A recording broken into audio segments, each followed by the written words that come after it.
kita sekarang belajar yang untuk ibadah ini, hikmat tentang hikmat. Mari kita buka sama-sama di Pengkhotbah pasal 9 ayat 13-18.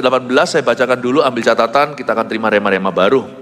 Hikmat lebih baik daripada kuasa, itu adalah tema yang disertakan di Lembaga Alkitab Indonesia, Alkitab Bible Indo yang kita miliki ini. Sekarang saya bacakan ayat 13. Hal ini juga aku pandang sebagai hikmat di bawah matahari dan nampaknya besar bagiku. Ada sebuah kota yang kecil, penduduknya tidak seberapa. Seorang raja yang agung menyerang, mengepungnya, dan mendirikan tembok-tembok pengepungan yang besar terhadapnya. Di situ terdapat seorang miskin yang berhikmat. Dengan hikmatnya ia menyelamatkan kota itu, tapi tak ada orang yang mengingat orang yang miskin itu. Kataku, hikmat lebih baik daripada keperkasaan, tetapi hikmat orang miskin dihina, dan perkataannya tidak didengar orang. Perkataan orang berhikmat yang didengar dengan tenang lebih baik daripada teriakan orang yang berkuasa di antara orang bodoh. Hikmat lebih baik daripada alat-alat perang, tapi satu orang yang keliru dapat merusakkan banyak hal yang baik. Kita masih bicara tentang kitab hikmat. Bulan ini kita fokus ke kitab Pengkhotbah. Nanti bulan depan mulai kalau Tuhan izinkan, kemungkinan besar saya mulai akan bahas surat Yakobus. Tapi ini ayat-ayat tidak mudah untuk dicerna, tapi sebenarnya sangat gampang dimengerti kalau kita kalau dijabarkan dan diterangi. Kita mulai dulu dengan ayat 13. Dari sini saya dapat title-nya, hikmat tentang hikmat. Apa maksudnya? Hal ini juga kupandang sebagai hikmat di bawah matahari, kata Raja Salomo, dan nampaknya besar bagiku. Di ayat 13 Salomo bertekad hati untuk menyelidiki hikmat dengan hikmat. Jadi wisdom investigating wisdom. Mari kita pikirkan dengan seksama, gunanya apa sih jadi orang yang berhikmat itu? Untuk apa kita jadi orang bijaksana? Why don't we just be a foolish person? Kenapa kita tidak jadi orang yang bodoh aja? Kan lebih nikmat. Sebenarnya apa poinnya jadi orang berhikmat? Apakah terlalu berhikmat bisa membuat hidup kita itu lebih kaya? Lebih hoki gitu, lebih beruntung? What is the purpose or even the benefit of wisdom? Apakah tujuan atau bahkan keuntungan punya hikmat Tuhan? Kita harus ingat dulu, hikmat itu bermula dari ini. Hikmat dimulai dengan takut akan Allah. Tapi di ibadah sebelum ini saya jelaskan, hikmat itu pangkalnya takut akan Tuhan, tapi ujungnya bukan. Perjalanannya aja ditambahkan, hikmat itu di sini bermula dengan morality atau moralitas, takut akan Tuhan. Tengah-tengah itu banyak kemampuan-kemampuan yang ditambahkan, skill-skill, ya, kemahiran. Makanya jangan pernah berkata, orang kalau sungguh-sungguh sama Tuhan tuh selalu akan ditipu. Itu hikmatnya nggak lengkap. Itu underdeveloped wisdom. Hikmat yang tidak terbangun dengan betul, tidak berkembang. Orang berkata, ngapain jadi orang tulus, ditipu. Orang jujur itu dibodohin. Salah. Kita mulai jujur, Tuhan akan tambahkan kecerdikan. Hikmat itu tidak berakhir di takut akan Allah. Dia berkembang, masuk dalam kepintaran dan kemahiran. Orang kalau ikut Tuhan itu tidak jadi tumpul, tidak jadi setuan, tidak jadi orang yang bodoh, tidak jadi orang yang IQ-nya jongkok. Mulai dengan orang biasa seperti nelayan Petrus itu dan saudara-saudaranya Andreas, Yohanes, Yakobus, menjadi pengkhotbah besar internasional, menjadi rasul bangsa-bangsa. Hikmat doesn't stop there. Jadi hikmat itu gunanya banyak. Tapi dari awal kita nggak boleh motivasi. Kalau sudah motivasi, buyar hikmat. Yang membuat hikmat itu tidak bisa dilahirkan, tidak bisa menetas atau prematur atau mati sebelum waktunya adalah karena motivasi kita salah. Hikmat hanya bertutur di lubuk hati orang benar, seperti dosa bertutur di lubuk hati orang fasik. Makanya kalau orang cari Tuhan, tidak bisa punya motivasi selain untuk mengenal Dia dan mencari wajahnya. Orang cari Tuhan itu tidak boleh demi benefitnya atau keuntungannya, selain daripada nama kita dipindah dari maut pada kehidupan, kita itu dituliskan di kitab anak domba Allah. Selain Yesus mati untuk kita, menebus dosa kita, kan kita diampuni. Jangan mikirkan benefit lain. Aku ikut Tuhan supaya kaya, supaya sehat, supaya apa. Jangan. Ikut Tuhan itu tidak plus-plus. Ikut Tuhan itu selalu cukup. Kristus cukup bagiku. Apapun yang plus-plus harus kau pandang dengan curiga. Pijat plus-plus jangan masuk ke situ, itu bukan pijat. Ya. Sama Tuhan Yesus itu cukup satu plus saja, jangan plus-plus. Satu salib. He died for me. I thank him enough for that. Dia mati bagiku, cukup. Tapi don't worry, jangan khawatir. Gak ada orang yang cari kerajaan sorga dan kebenarannya itu berakhir hanya mendapat kerajaannya dan kebenarannya. Segala sesuatu ditambahkan. Plus-plusnya itu dari Tuhan, tambah-tambahan. Dan tambah-tambahan Tuhan itu cukup unik. 5 tambah 2 bukan 7, 5 tambah 2 itu 5.000. 5 roti 2 ikan jadinya apa? Memberi 5.000 orang makan. Itu belum wanita dan anak-anak bisa 20.000 atau nomban.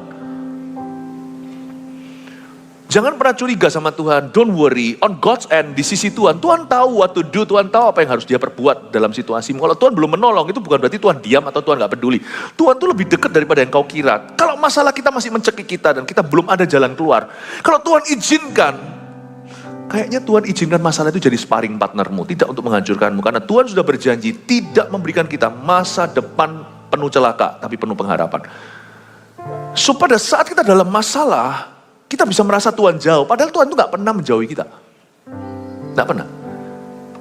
Hikmat yang membuat kita tahu siapa dia di hidup kita. The ultimate wisdom atau hikmat tertinggi bukan mengetahui apa yang Tuhan bisa beri. Tapi aman diri, aman hati, tahu bahwa Tuhan tidak berubah dalam hidupnya. Wisdom is knowing who he is, not what he can do for you.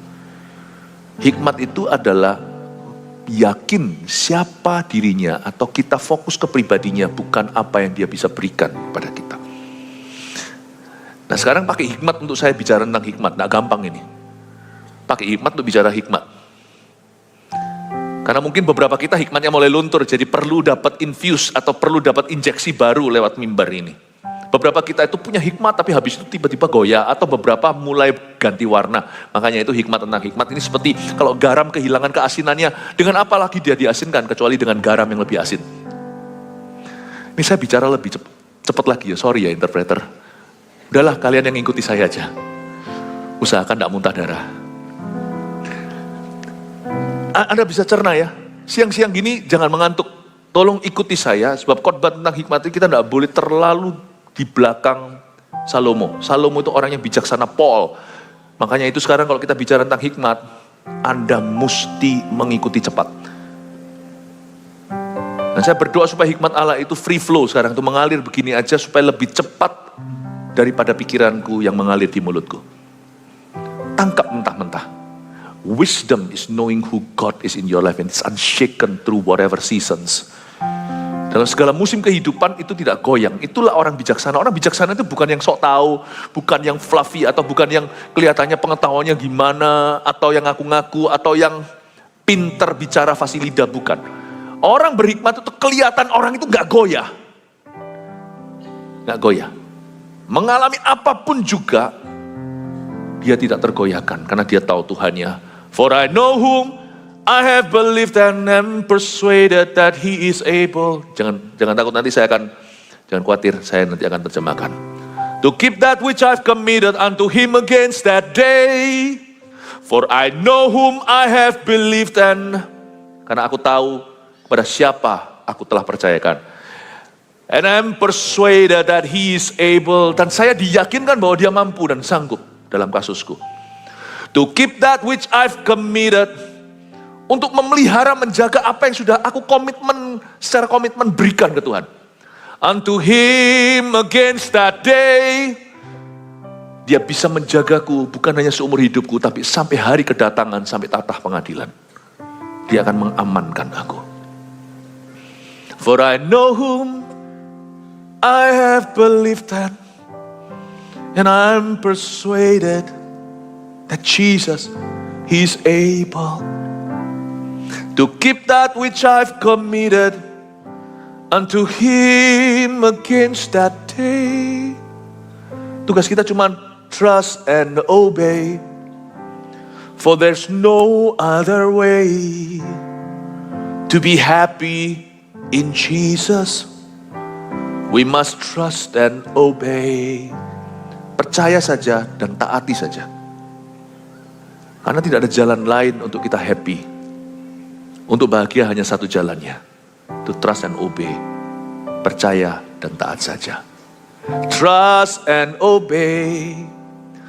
For there's no other way to be happy in Jesus. You must trust and obey. Thank you. Selalu membuat kamu deg-deg ya, Pap ya. Keyboard di sini semua nggak tahu nih, semua spontanitas. Bisa ngikuti, luar biasa, kasih tepuk tangan tuh. Keyboard di sini tahu. Interpreter kita juga di belakang layar supaya menerjemahkan bahasa Chinese, bahasa Inggris. Thank you so much, singkula. Thank you ya.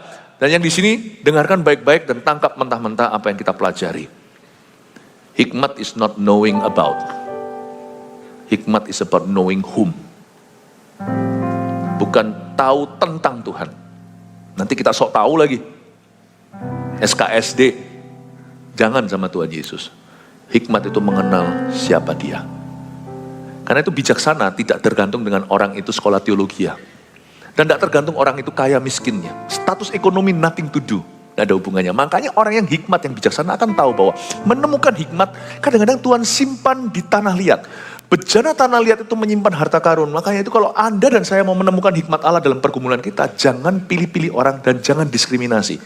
You never know, kadang-kadang, hai Pilatus, ternyata hikmat Tuhan sudah selipkan dan Tuhan titipkan ke istrimu yang gak tahu apa-apa. Karena zaman dulu itu di pemerintahan Itali, wanita itu tidak boleh ikut-ikut di tempat kerjanya pria. Jadi si Pilatus masih ngomong gini, lu tahu apa? Waktu dia adili Yesus, kong kali kong lagi kerjasama dengan namanya Herodes, the puppet king atau raja yang seperti puppet saja, raja boneka yang dipasang oleh kaisar di sana.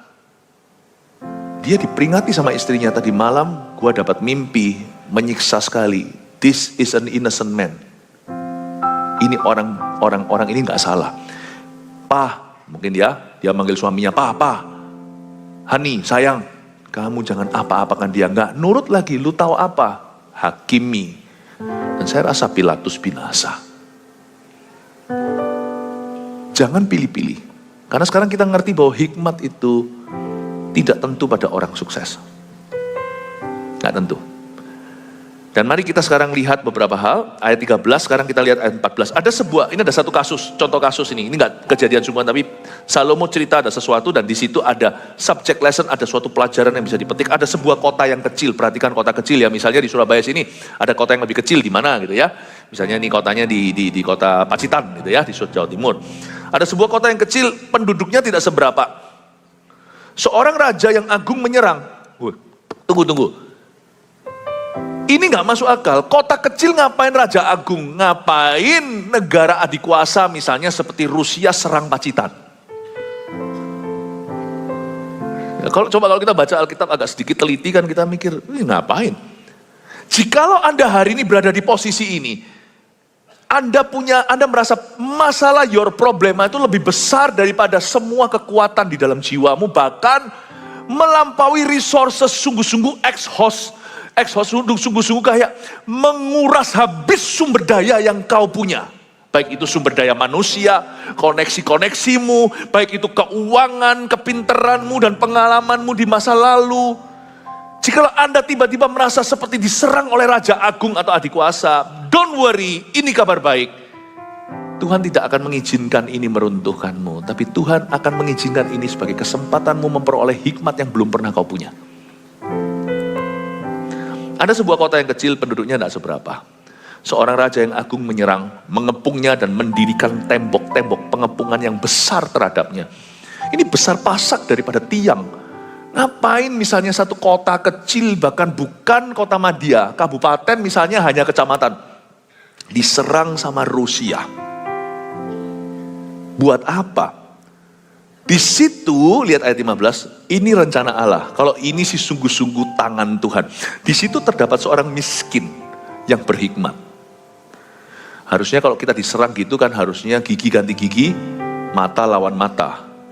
Tuhan taruh hikmat di bejana tanah liat yang mereka nggak duga. Tuhan taruh pada seorang miskin di kota itu yang berhikmat. Dengan hikmatnya ia menyelamatkan kota itu. Lucu ya, ini cerita ini gak masuk akal. Tetapi ada satu pesan Tuhan. Dengan hikmatnya dia menyelamatkan kota itu, tetapi tak ada orang yang mengingat orang yang miskin itu. Nah inilah twistnya, disinilah di sini sebenarnya dalam satu cerita ini Salomo menceritakan ada beberapa kisi-kisi yang harus kita perhatikan. Dia cerita bahwa ada satu kota kecil banget, tidak signifikan, diserang Raja Agung, dikepung besar-besaran, sampai ancamannya nuklir segala. Tapi akhirnya diselamatkan oleh seorang pahlawan yang tidak ada seorang pun memprediksinya. Semua orang kira nanti kota sebelahnya atau negara tetangga yang punya nuklir juga bisa menolongnya. Dalam kepanikan semua orang cari gajah untuk melawan jerapah. Siapa tahu ternyata gajah dan jerapah mati karena ada semut yang Tuhan pakai dan Tuhan utus. Ya. Dan dengan hikmatnya ia menyelamatkan kota itu. Lalu ada twist lagi, ini ada 2 dimensi dalam satu cerita. Tetapi tak ada orang yang mengingat orang yang miskin itu. Lah kok begini. Tapi ujung-ujungnya gak diingat, dilupakan. Ada beberapa hikmat yang kita bisa dapat. Kalau hari ini Anda dihimpit masalah yang lebih besar dari dirimu, please jangan panik. Please know whom you have trusted your life to. To whom you have trusted your life. Kepada siapa Anda percayakan, yaitu kepada Tuhan. Tenanglah. Tuhan tidak perlu gajah untuk meruntuhkan ini. Tuhan akan cuman utus semut pada waktunya. Kalau semut atau gajah belum datang, jangan khawatir, hang in there, bertahan. Sebab Tuhan tidak meninggalkan. Katakan amin dulu. Ini pesan profetiknya.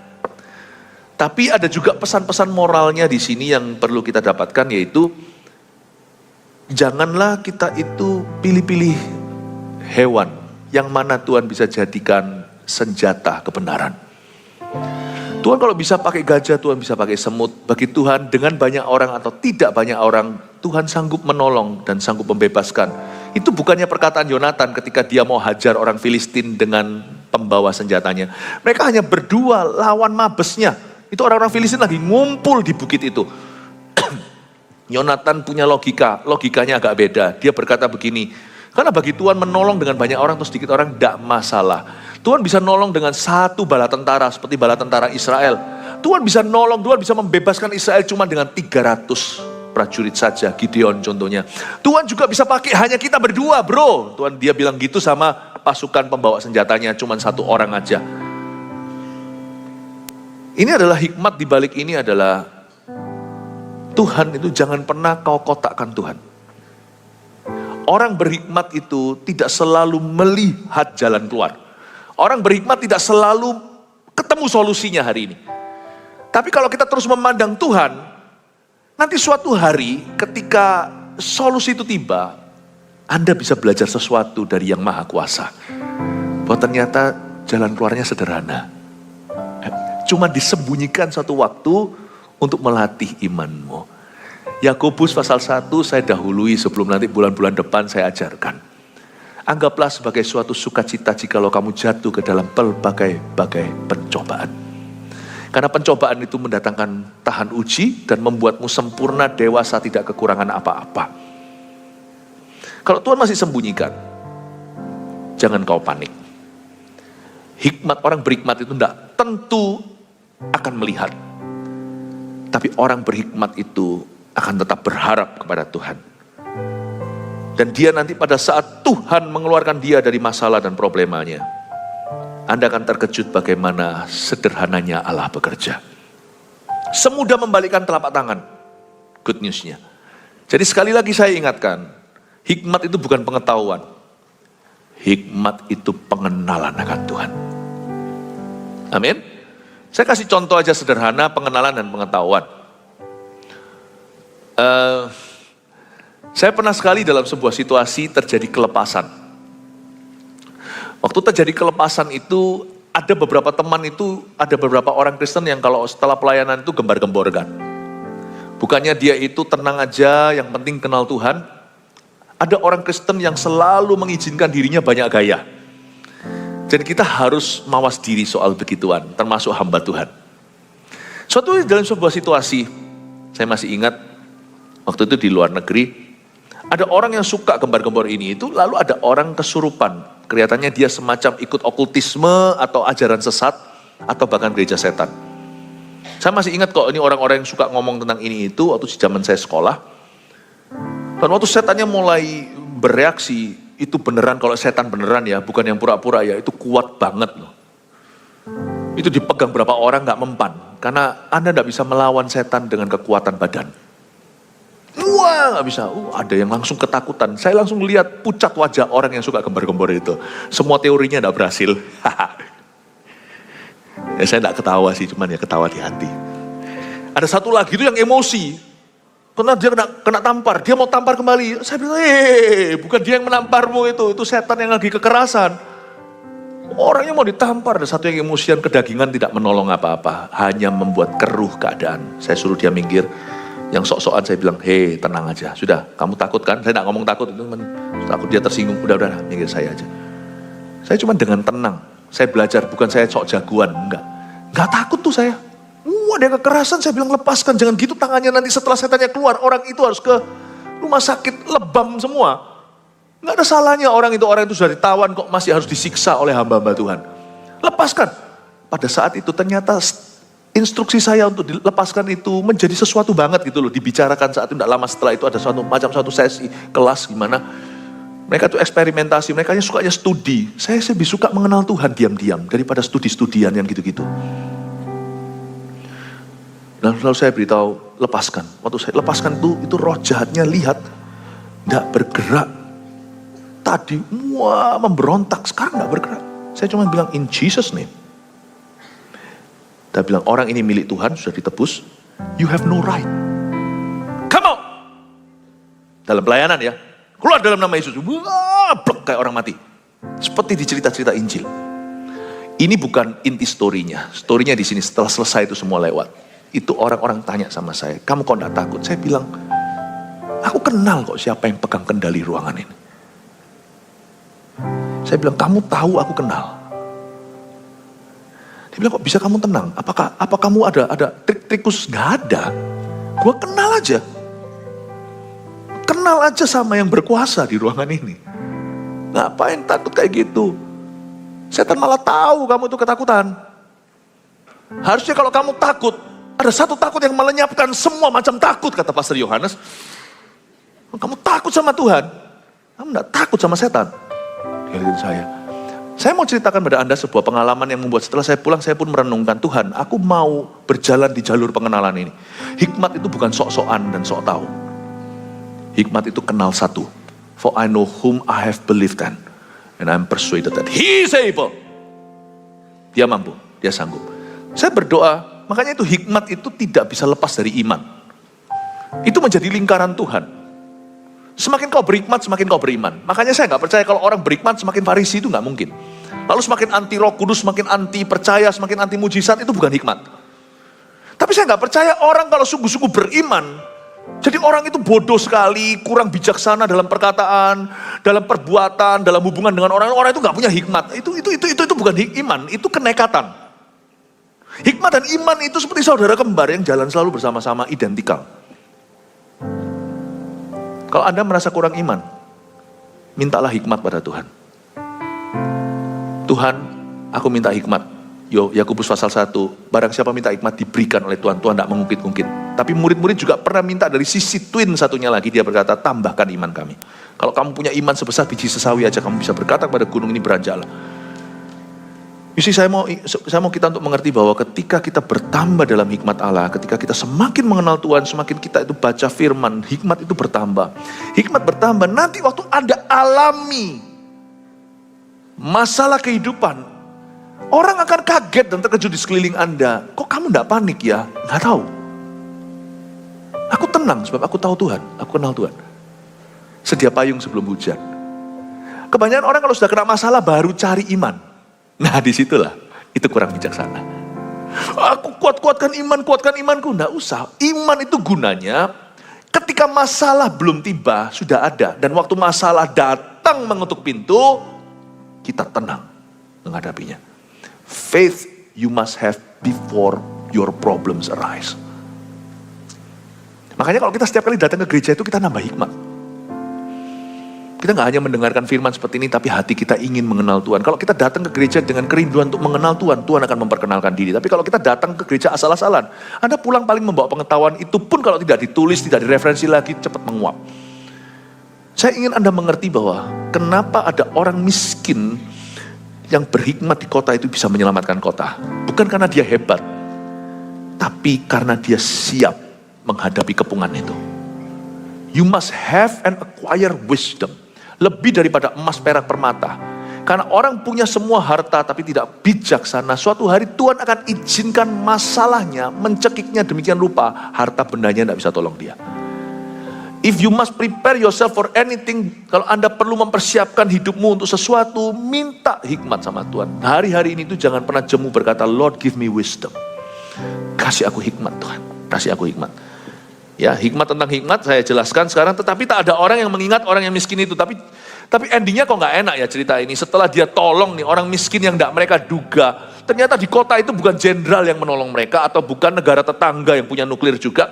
Ternyata akhirnya yang bisa menolong membuat mereka keluar dari permasalahan ini bersama-sama adalah seorang miskin, tiada nama, tiada wajah, tidak ditulis di sini, no name, no face, yang akhirnya Tuhan pakai karena hikmatnya menyelamatkan kota itu. Tapi ujung-ujungnya kok begini, tetapi tak ada orang yang mengingat orang yang miskin itu.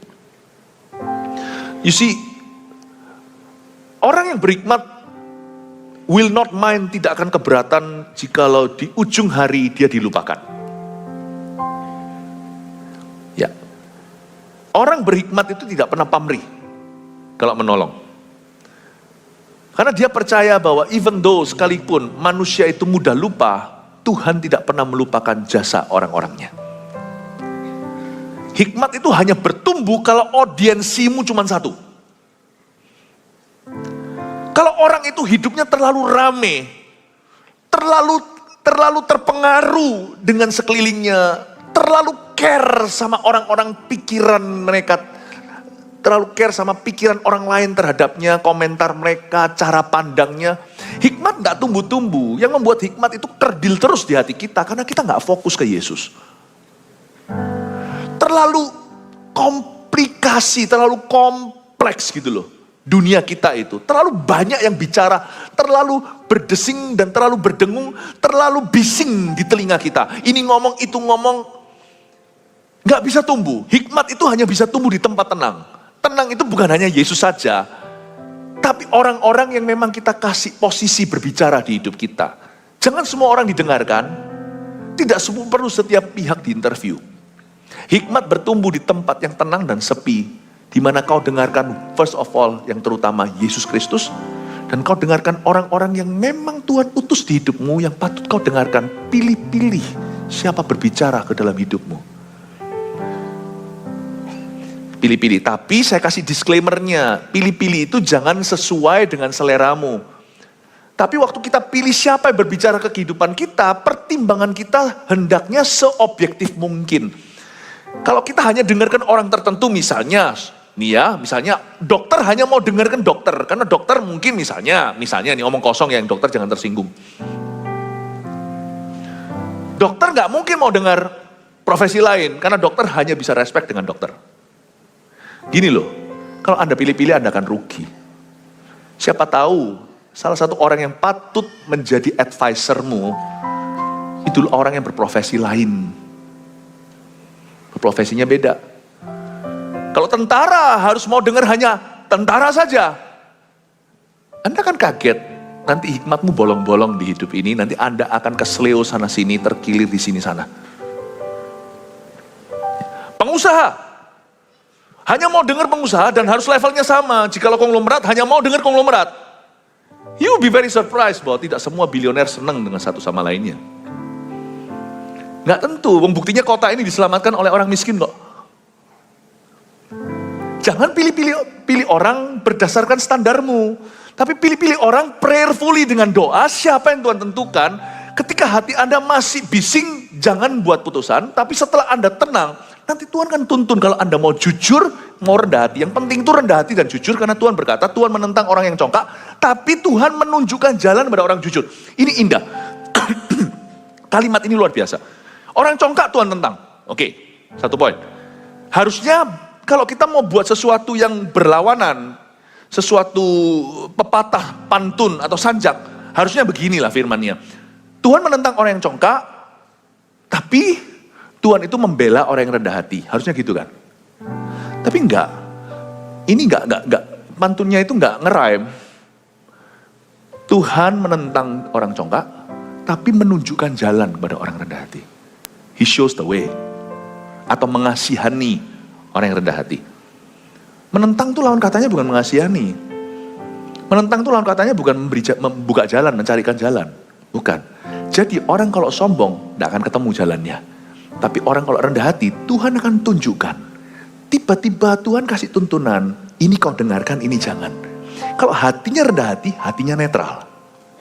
Dia tidak mengambil keputusan berdasarkan apa yang convenient atau nyaman dengan dia, tapi dia mengambil keputusan berdasarkan tuntunan.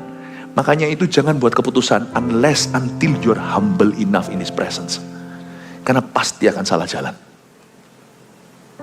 Makanya saya nggak berani ngambil keputusan tanpa saya doa dulu. Kadang-kadang doa itu kelihatan terasa seperti buang-buang waktu ya kan. Kalau kita dalam masalah, apalagi kalau kita sudah gerusa-gerusu, kalau sudah tergesa-gesa, terburu-buru. Salah satu poin yang saya bawa tadi di ibadah-ibadah sebelumnya, kalau Anda komitmen dengan sesuatu, Anda tidak akan terburu-buru.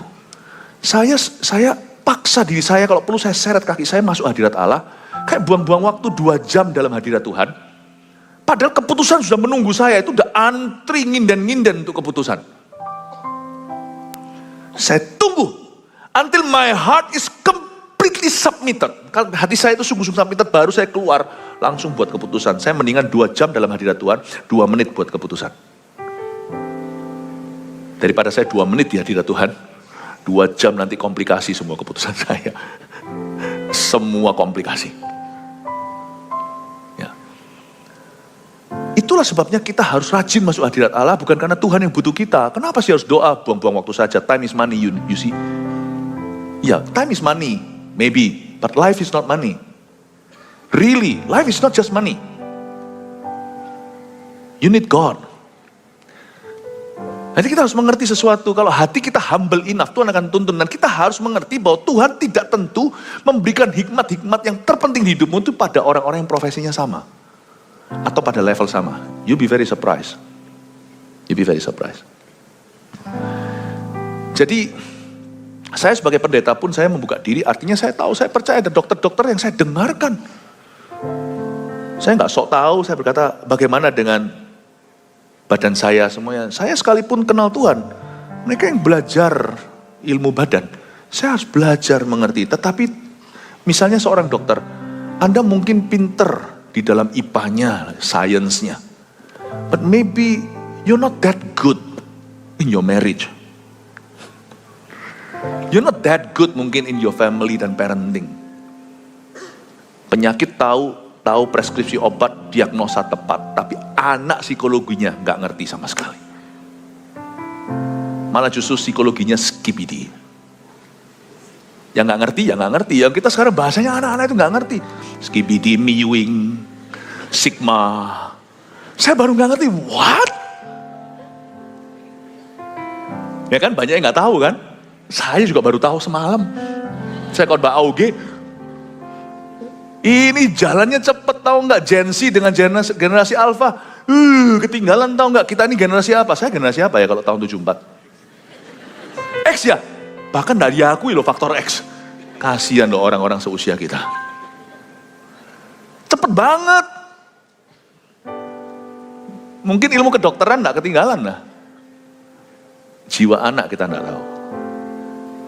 Jangan kita itu tutup pintu, tutup diri. Beberapa orang dan gereja emangnya bisa ngajari aku apa? Tapi kalau ada seminar bisnis, datang. Sebenarnya loh, gak ada orang itu berhak ngomong di seminar bisnis tentang bisnis orang lain. Karena bisnis satu berhasil, gak tentu di F&B dia berhasil. Jadi yang banyak paling maksimal hanya bisa memberikan sesuatu yang sifatnya motivator. Sifatnya yang general, karena gak bisa tahu lah. Yang sana di hospitality, perhotelan, yang satu di sana di tambang. Yang sana lagi itu dari sisi bukan hulunya tapi hilirnya, di sana di retailnya, di sana department store, ada mungkin banyak ratusan department store-nya, di sana tentang mall, yang di mall berhasil nggak tentu di properti secara residensial dan sebagainya. Ada banyak sekali tipe-tipe bisnis. Who is to say? What's best for everybody? Celaka pengusaha yang hanya mau dengarkan pengusaha. Tahu apa pendeta? Pendeta tahu apa? Justru yang nggak tahu itu mungkin Tuhan sisipkan. Karena yang sudah tahu semua bias semua. Semua sudah punya konsep. Anda akan terkejut. Kadang-kadang Tuhan bicara lewat mimpi seseorang yang tidak tahu tentang bisnismu. Atau memberimu hikmat-hikmat yang tiba-tiba, loh itu Tuhan ngomong itu lewat mulutnya. You be very surprised. Makanya celaka kalau pengusahanya mau dengarkan pengusaha, apalagi mau dengarkan cuman yang lebih berhasil dari dia. Sebenarnya yang lebih berhasil kan bidangnya beda. Tahu apa dia tentang bisnismu?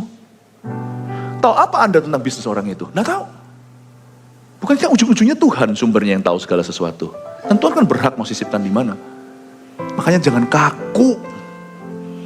Jadi anak Tuhan itu jangan kaku. Kalau mau dituntun sama Roh Kudus itu mesti rendah hati untuk terbuka. Celakalah jikalau Perdana Menteri hanya mau mendengarkan yang semua selevelan presidensial. Anda akan terkejut, hai Pilatus, bahwa ternyata dari ibu rumah tangga, istrimu sendiri, atau mungkin bisa dapat hikmat dari mamanya. Mamanya tahu apa? Maka mungkin tidak terpelajar. Mungkin ini ada seorang Perdana Menteri yang generasi 1, orang mahir. Dia luar biasa dikasih kejeniusan. Anda akan terkejut nanti, salah satu keputusan yang sifatnya negarawan. Dia akan ambil keputusan yang betul gara-gara ibunya menuntunnya. Nggak tahu apa-apa tentang dunia politik. Nggak tahu apa-apa tentang anggaran. Nggak tahu apa-apa tentang undang-undang. Tapi dia tahu nurani anaknya. Dia tahu hari-harinya berapa banyak. Bukankah mama-mama di seluruh dunia selalu berkata begitu? Aku tahu ukuran ususmu. Mama saya dulu juga begitu. Saya mau nakal, mama saya sudah tahu. Mama itu tahu ususmu itu berapa panjangnya. Saya sampai berkata, sungguh entah.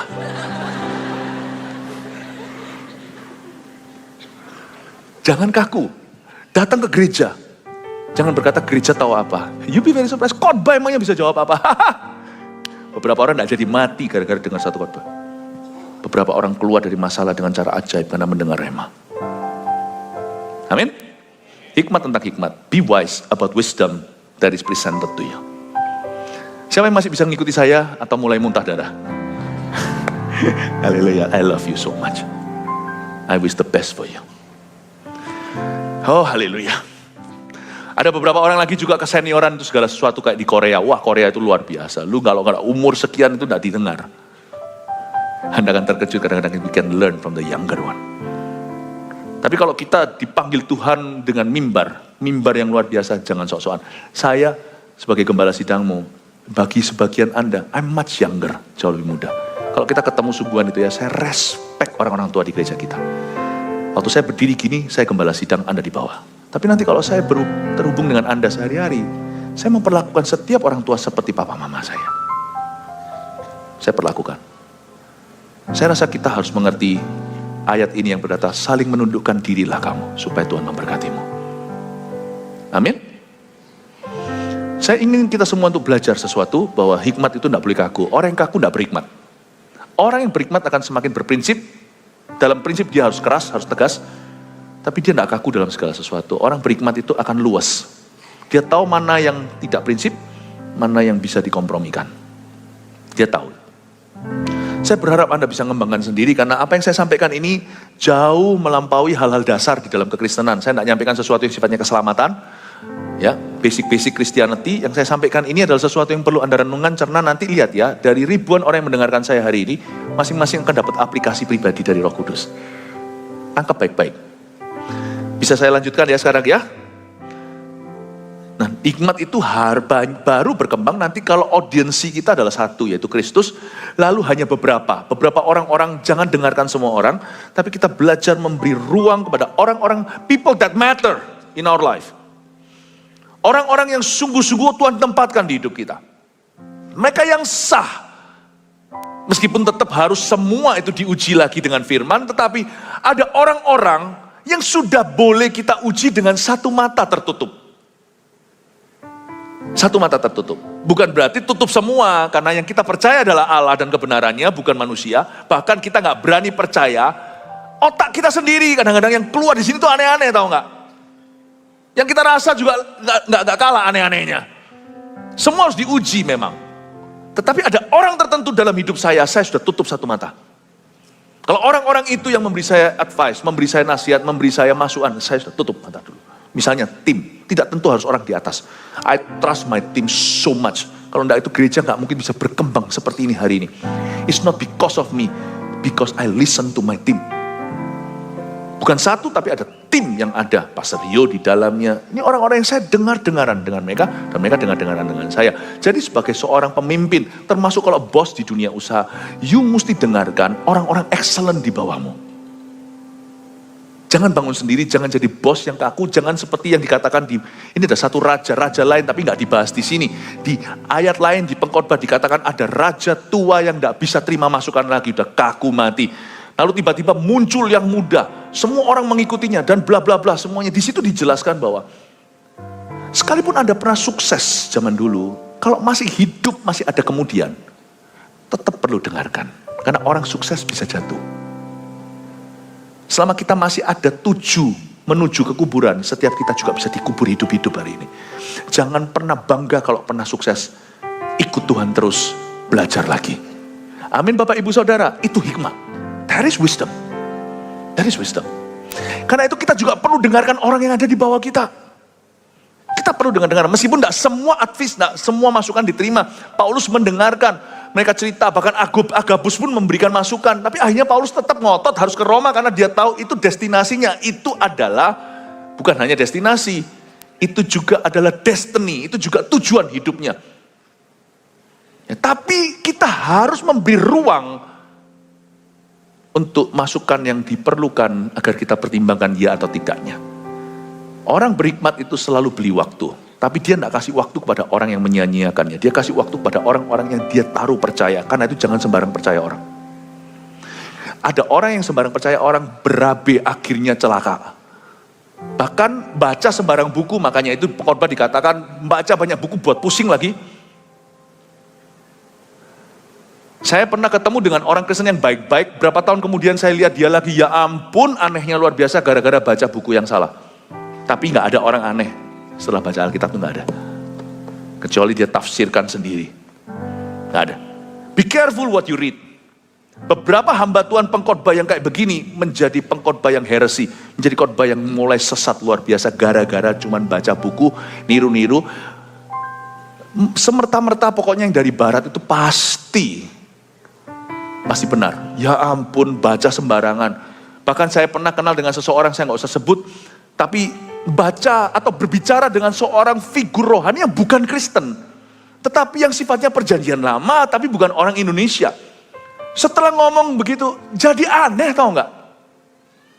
Jadi aneh. Udahlah, hikmat itu nggak rame. Hikmat itu fokus. Makanya itu orang yang kepo terus, tidak akan tambah hikmat di bidangnya. Malah justru dia akan campur-campur, mencampuri urusan yang nggak perlu. Lihat ya, orang yang kepo ya, tidak akan pernah berkembang. Dirinya sendiri tidak bisa bertumbuh. Lihat rohaninya, kerdil terus. Kalau saya hanya izinkan diri saya kepo kalau itu demi kebaikan orang. Atau kalau itu memang sudah berada di garis bawah tugas saya, dinas saya, maka saya kepo. Sebenarnya orang yang tidak kepo justru akan dibuat Tuhan kepo terus mencampuri urusan orang lain karena orang lain yang terbuka. Saya secara pribadi, saya jujur berkata pada Anda, saya ini orangnya, saya sebenarnya orangnya introvert kalau saya mau cerita sama Anda, nggak percaya. Saya ini orangnya introvert. Sungguhan. Saya itu sukanya itu sudah di kamar sendiri gitu atau mana sendiri, saya gitu. Dari dulu waktu saya masih muda, saya selalu ngomong pokoknya aku mau punya kerjaan apapun juga yang nggak ketemu orang. Iya, hati-hati yang kau katakan. Saya ketemu ribuan dalam satu hari, puluhan ribu in one day. Justru orang yang mencoba cari-cari itu justru ditolak. Justru orang yang tidak mau itu Tuhan kasih karunia ke sana. Trust me. You only meddle in people's businesses only if you must. Only if God calls you to do that. Anda hanya ikut-ikut di urusan orang itu hanya kalau Anda harus dan karena memang Tuhan panggil. Karena itu panggilan Kristus. Karena lebih baik kita bertumbuh secara fokus untuk diri sendiri. Saya ingin sekali untuk mengerti bahwa hikmat itu tidak rame. Hikmat itu di tempat sunyi. Ayat 16 ya. Aduh, ini banyak nih masih. Pastor Yu, gimana? Saya lanjut sampai kebaktian 4. Janganlah, itu tidak berhikmat. Ayat 16, kataku hikmat lebih baik daripada keperkasaan, tetapi hikmat orang miskin dihina dan perkataannya tidak didengar orang. Ayat 16 ini bagus sekali. Ini ayat seperti memojokkan, seperti mendiskriminasi orang miskin. Bukan, coba dengarkan lagi. Hikmat lebih baik daripada keperkasaan, yang itu pasti. Tulis dulu bahwa wisdom is better than strength. It's true. Hikmat itu lebih kuat daripada kekuatan. Orang berhikmat bisa menguasai kota, tapi pahlawan yang gagah perkasa tidak bisa, tidak tentu bisa meruntuhkan tembok. Jadi kita harus tahu bahwa hikmat itu komoditas yang paling mahal tapi tidak kelihatan. Karena emas, perak, permata bisa diraba. Tapi kalau hikmat nggak bisa ada, nggak bisa materialize. Tapi di ibadah-ibadah sebelumnya saya jelaskan bahwa hikmat tidak mengubah situasimu langsung, tapi hikmat itu mengubah orangnya. Wajahmu bercahaya dan bagian-bagian sisi kerasmu yang rough itu, your character itu berubah. Kekerasan wajahnya. Tapi di sini saya lanjutkan di ayat 16b-nya. Tetapi hikmat orang miskin dihina. Hikmat orang miskin dihina. Hikmat orang miskin dihina. Hikmat orang miskin dihina. Nah salah. Untungnya mereka tidak menghina orang miskin yang punya hikmat. Karena justru Tuhan pilih dia. Tuhan pilih yang miskin untuk mempermalukan yang kaya. Tuhan memilih yang bodoh bagi dunia di mata dunia untuk memperlakukan mereka yang sok pintar atau mereka yang merasa bisa. Tapi ayat ini memberi peringatan pada kita, jangan pilih-pilih siapa yang Tuhan pilih. Kalau Tuhan pilih orang yang memang tidak masuk dalam syaratmu, tapi kalau Tuhan pilih itu, dengarkan. Listen. Perkataan orang ini kan dikatakan hikmat orang miskin dihina. Kita itu nggak boleh pilih. Kalau siapapun yang Tuhan pilih, belajar untuk menerimanya. Kadang-kadang yang menyakitkan, yang membuat pertengkaran di keluarga adalah istri kita ngomong sesuatu, membuat kita emosi. But if you are honest with yourself, kalau Anda jujur, what she saying is true.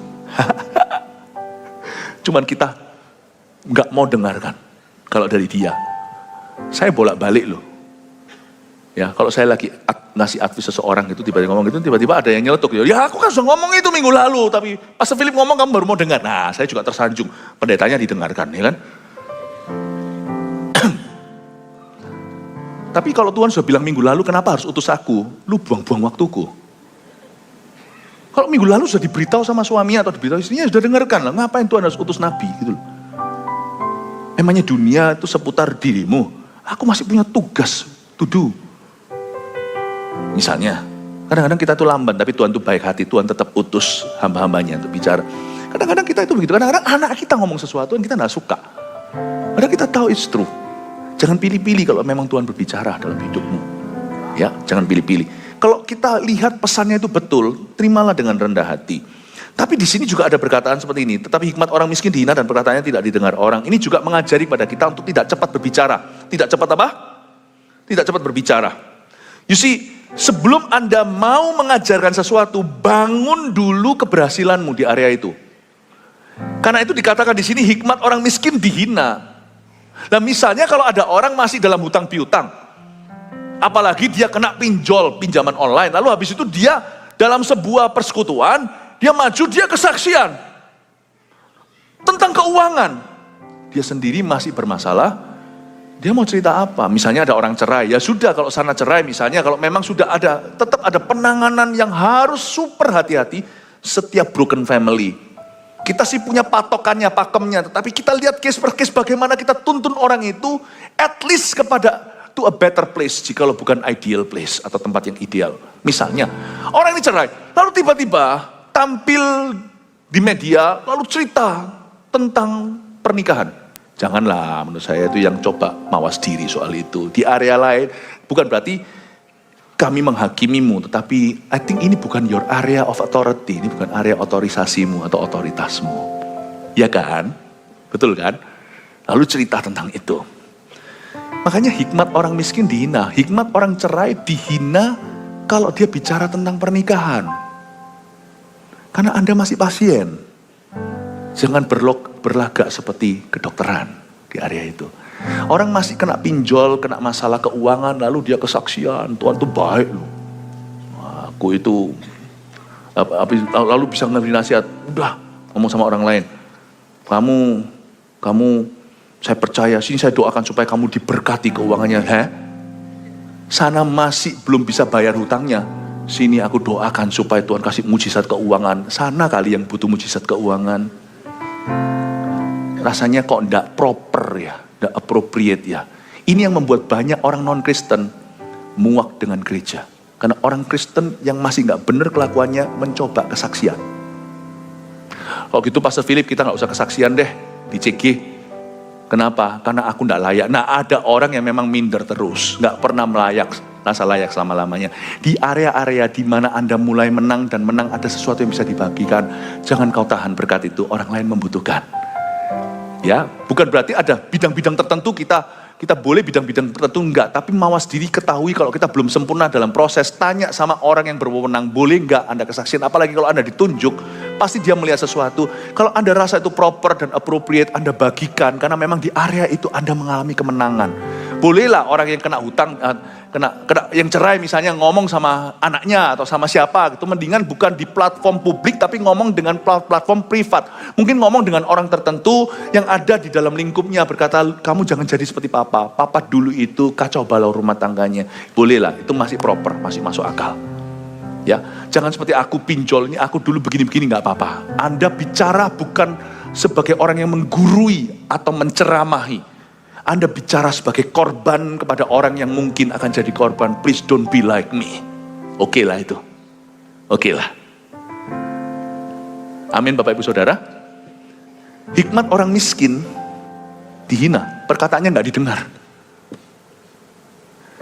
Makanya saya berharap orang nanti yang ngajari anak-anak kita di AUG yang bicara, jaga kekudusan, adalah orang-orang yang pacarannya kudus dan menikahnya kudus. Saya tidak mau orang naik ke atas sana dengan gak jelas profilnya. Saya tidak anti ya, style-style apa, karena ini subjektif. Mau itu ada ukir-ukiran di tubuhnya segalanya, hanya keren, bisa menarik massa, lalu bicara, ngomong ini itu. Tapi saya tahu hidupnya gak kudus. Saya tidak mau dia bicara kepada anak-anak kita. Hikmat orang itu harus kita hina. Perkataannya jangan didengar. You mau nyampaikan apa? Buktinya apa? Makanya saya hari-hari getol terus beritahu pada anak-anak muda kita, hidup kudus. Kenapa? Karena saya mikirkan anak-anak kecil kita. Nah, suatu hari saya bicara begini nggak terlalu relevan lah ya. Saya sebentar lagi AOG Army of Gocap. Dan ngomong sama anak muda. Kemarin saya ngomong skibidi gitu aja ketawanya dari ujung ke ujung. Wah, saya tambahin skibidi toilet semuanya. Wah, ketawa. Ini anak-anak orang tua nggak tahu semua. Saya harus delegasikan, saya harus siapkan generasi tengah, perwira tengahnya. Saya siapkan yaitu orang-orang muda seperti Bintoro, seperti Melga. Di antara orang-orang ini semua juga ada anak-anak kami sendiri. Saya siapkan one by one, so they will speak to Eagle Kids. Karena zamannya Ko Philip, Ko Yo, zamannya Ko Bernard, Ko siapa? Bukan lalu sih, bukan. Tapi zaman itu dulu kita Koko.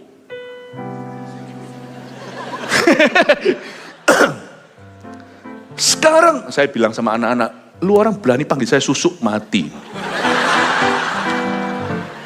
Awas ya, berani saya susuk.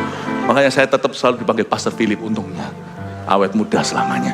Kalau sama teman-teman anak saya, ada satu yang kecil dulu manggil Ko Philip, anak saya bilang, papaku lu panggil Ko, berarti aku apa?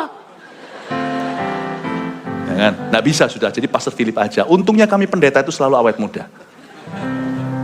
Ya, tapi kita bukan Ko Philip lagi. Makanya saya mati-matian menyediakan tempat hikmat untuk anak-anakmu, untuk cucu lah ya, sebagian di sini. Be thankful for this church.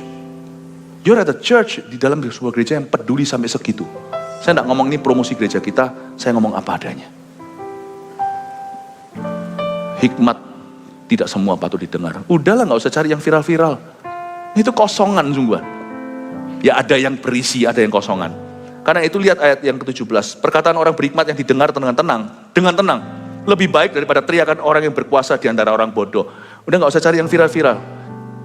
Wisdom is to be sought quietly. Quietly itu gak tentu sendiri. Quietly juga bisa ribu jumlahnya seperti gereja gini. Tapi quietly fokus di tempat yang tepat. Hikmat harus temukan di tempat yang tepat. Jadi jangan pernah kita kira kita nemukan hikmat di mana-mana. Tempatnya pun harus tepat. Memang jangan pilih-pilih, tapi pilih tempat yang tepat. Makanya itu tempat seperti gereja gini ini kudus. Nah, gereja kalau kehilangan keasinan dengan apa diasinkan? Makanya kalau gereja jadi liar, gereja jadi rusak, gereja jadi moralnya bobrok, gereja jadi tidak ada yang lebih parah daripada itu jikalau hamba Tuhan jatuh. Dengan apa dia diasinkan? Makanya itu banyak orang Kristen yang kepahitan banyak orang non-Kristen tidak mau jadi Kristen. Let's protect this church together, not for this church, for your children. Ayo sama-sama kita protect gereja ini. Saya tidak mau membangun sendiri. Kalau saya mau bangun sendiri, palu pakunya tak drop sama saya, sungguhan. Mau saya bangunin untuk anak-anakmu, untuk anak-anak Anda. Ikut bangun dengan kami. Saya bangun untuk anak cucu Anda, anak cucu kita. Dengan saya. Kalau kami yang bangun sendiri, tak drop sama saya gergajinya semua. Saya jadi businessman aja, dan saya akan jadi sainganmu di bisnis. Tapi kalau saya tidak ke sana, untuk anak-anak Anda, saya minta Anda promise, bangun bersama dengan kami gereja ini. Jangan cuma di satu kota, semuanya anak kita kemana-mana, kemanakah aku dapat pergi menjauhi rohmu Tuhan. Juga ada lanjutan lagu itu, kemanakah aku dapat pergi, nggak ketemu ROSI. Ketemu di mana-mana. Saya minta sama-sama kita bangun generasi-generasi berikutnya. Amin Bapak Ibu Saudara. Anda belajar sesuatu? Semoga saya ngomongnya tidak kurang ajar dan terlalu keras. Jadi beberapa orang jadi tersinggung. Kalau Anda tersinggung ya sudah, saya nggak bisa apa-apa. Tapi asal Anda mengerti apa yang saya katakan. Ayat terakhir dengan ini saya selesai kasih Anda poin. Dan nanti saya tidak mau luput satu, ada 4. Hikmat lebih baik daripada alat-alat perang. Tetapi satu orang yang keliru, aduh. Ini yang saya maksudkan tadi dengan hamba-hamba Tuhan orang Kristen yang jatuh. Tapi satu orang yang keliru dapat merusakkan banyak hal yang baik. Makanya itu, ada orang berkata kalau datang ke gereja jangan lihat orang. Hendaknya sekarang saya tambahkan. Itu betul tapi setengah betul. Datang ke gereja, harus lihat gerejanya, harus lihat orang. Mesti lihat gembalanya. Saya ngomong gini, ini ngeri loh. Mau bersembunyi di balik salib Kristus, tapi kadang-kadang mesti muncul dengan tujuan untuk memberi rasa aman. Kalau kita mau bergabung dengan ministry, bergabung dengan gereja, contohnya. Bahkan kalau Anda mau cari jodoh aja, atau mau cari menantu, mesti lihat bibit bobot bebet. Memang ada orang tua buruk yang punya anak baik, tapi memang jarang. Ada sebaliknya orang tua baik, anak buruk juga ada. Tapi gimana pun juga saya ngomong ini bukan sebagai firman Tuhan, tapi sebagai hikmat common sense. Mesti lihat keluarganya, orang tuanya. Jadi orang berkata, enggak penting, enggak usah. Lihat Tuhan aja, jangan lihat orang. Enggak cuman itu, lihat orang juga. Mesti lihat orang. Itu hikmat. Mesti lihat gerejanya. Lihat orang. Meskipun kita enggak boleh pilih-pilih, Tuhan yang tuntun nanti siapa dan apa. Tapi kita tetap harus lihat orang dan uji konten. Mesti harus diuji. Maka tiap hari, tiap waktu, tiap minggu kami itu selalu memberi diri untuk diuji di depan sini. Di hadapan Allah maupun di hadapan manusia. We cannot get away with anything, kita tidak bisa lari. Saya turun dari sini, lalu habis itu kita vaping.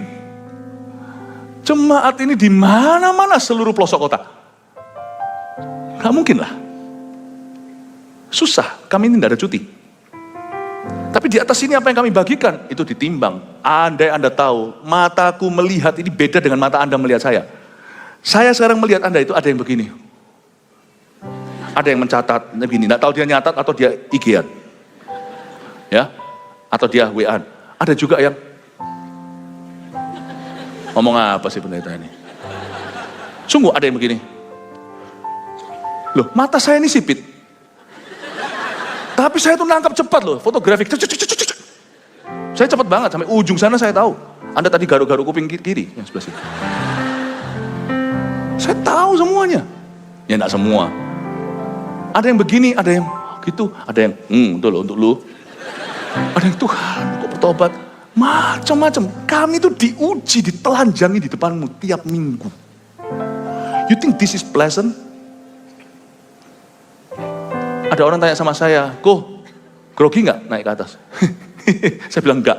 Loh, nggak grogi, hebat. Bukan, saya belum lanjutkan. Dia nggak tanya lebih lanjut, saya nggak jawab. Grogi? Enggak, udah mati saya. Udah mati rasa.